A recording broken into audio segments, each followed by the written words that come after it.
Okay, I thought I would do the murder mystery with you guys to show you hopefully how it goes tomorrow. Okay, so I'm going to take Apollo on a walk, and when I come back, I'm gonna say, oh my God, Woody, there's a package here for you. It's addressed to Woody. It's gonna be taped up. Addressed to Woody Powell from Jacksonville. He's gonna open it up, and inside are all of these different things.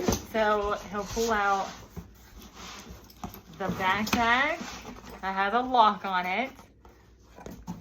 And then this is a map of Jacksonville.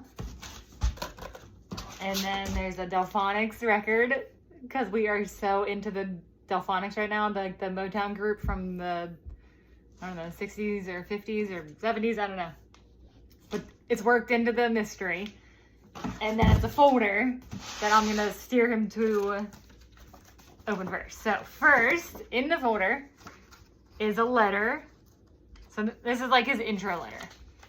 It says, "Dear Detective Powell, I am writing to you because I have heard that you have solved numerous murder cases, and I am looking for the best of the best to solve a murder that happened here in Jacksonville, Florida.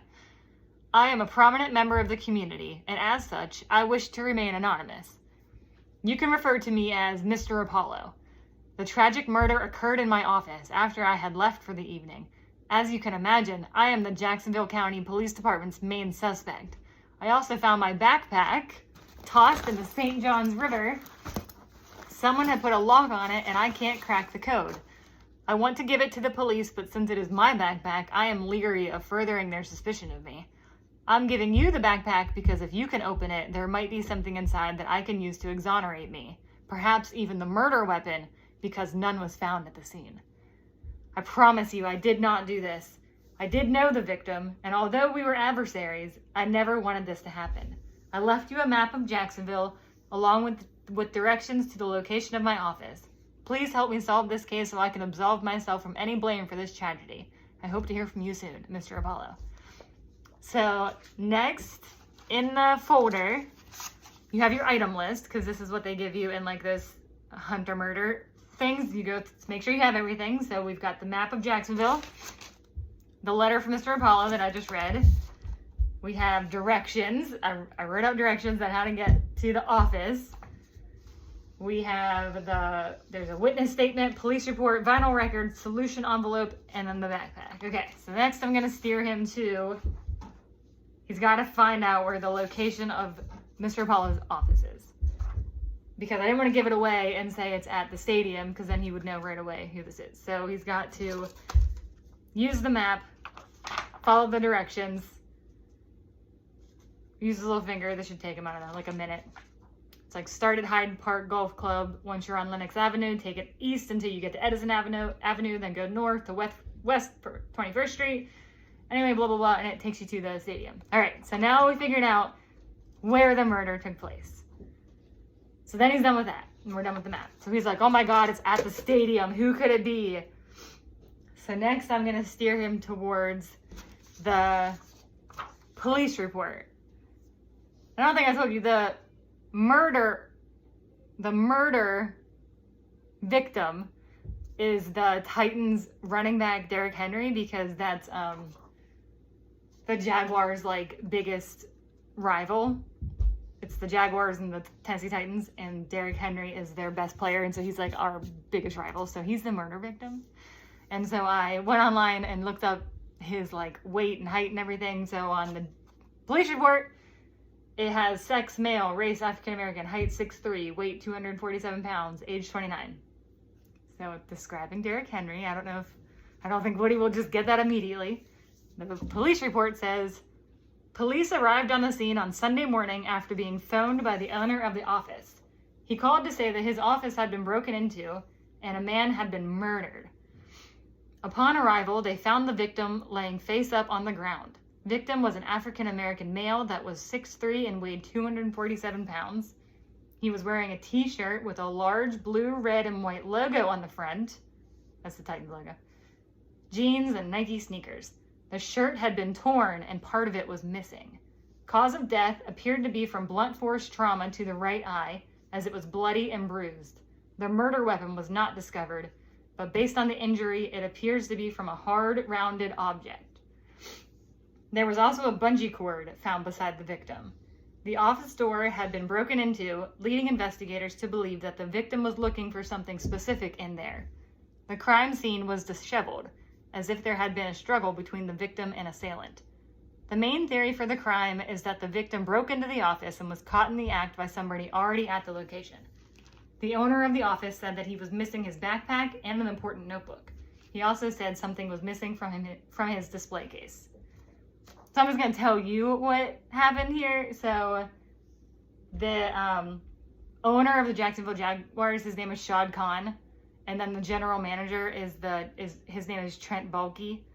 So Shad and Trent were at our favorite bar in Jacksonville, Birdie's Bar. They were chatting. They were looking at the playbook, and I made a playbook. I'm going to show you in the backpack. It's part of the evidence.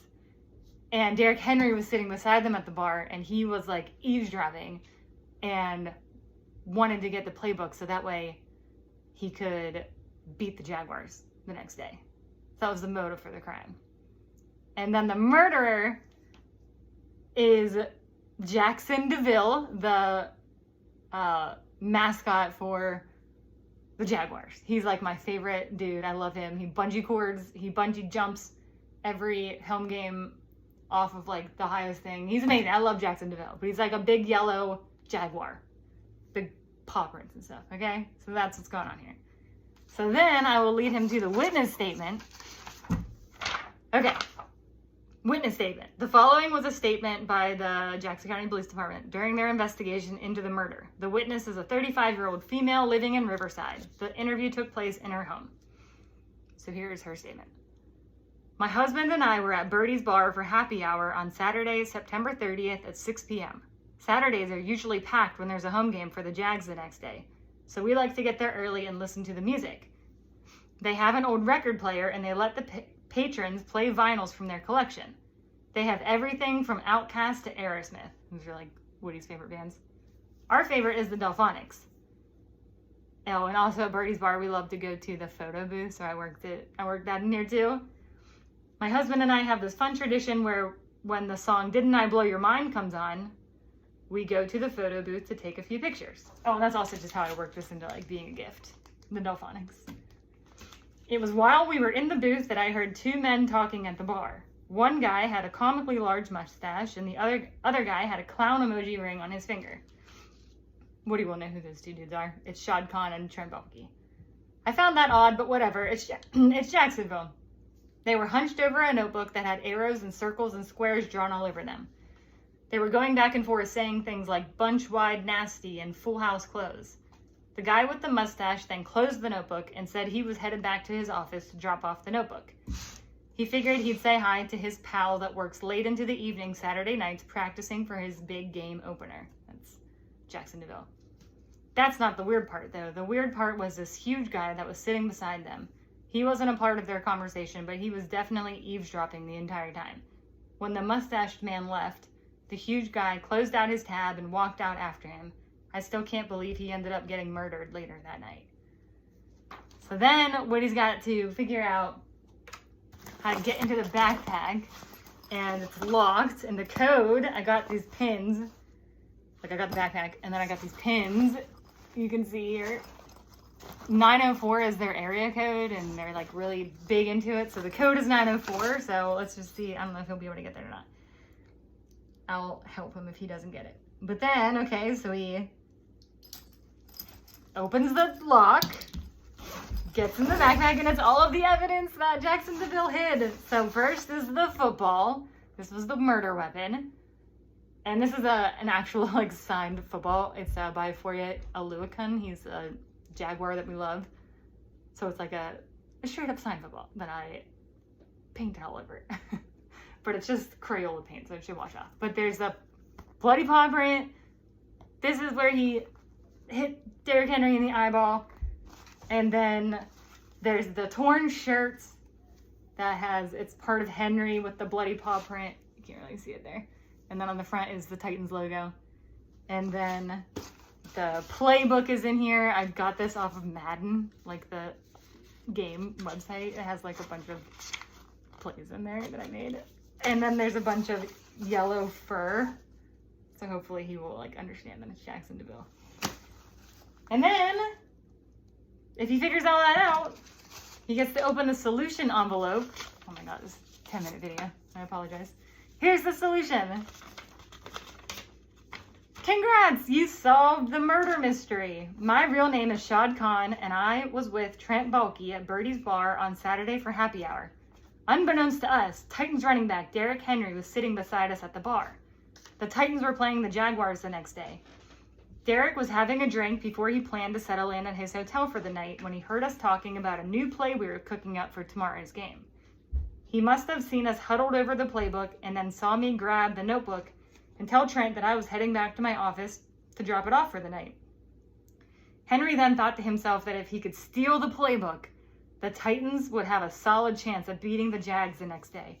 What he didn't hear me say, though, was that I was going to say hi to Jackson DeVille, who was practicing his game-opening stunt at the stadium. Henry must have followed me to my office, and when I locked the door and left, Henry slammed into the door and broke it open. He was searching for the playbook when in came Jackson. He must have heard the commotion and came running. When Jackson saw the playbook in Henry's hands, he went ballistic. He knew he couldn't let Henry have it. Jackson tackled Henry and started pounding on him with his huge paws. Henry was putting up a fight, though, so Jackson saw the football in my display case. He grabbed it and slammed it into Henry's eye. He didn't mean to kill him, so Jackson panicked and threw all of the evidence into the backpack that was nearby. He then ran out of the office and threw the backpack into the St. Johns River, hoping it would never be found. However, I go running by the bridge in the morning and I saw my backpack in the water. Because of your thorough detective work, you were able to solve the case. Jackson is still on the run, and Jags fans aren't cooperating with the police. They say what Jackson did was heroic and noble, and that any one of them would have done the same. I thank you for exonerating me. I hope to see you at a Jags game soon. Sincerely, Shad Khan. And that's it. Solved the murder. I hope it's fun. I had fun doing it.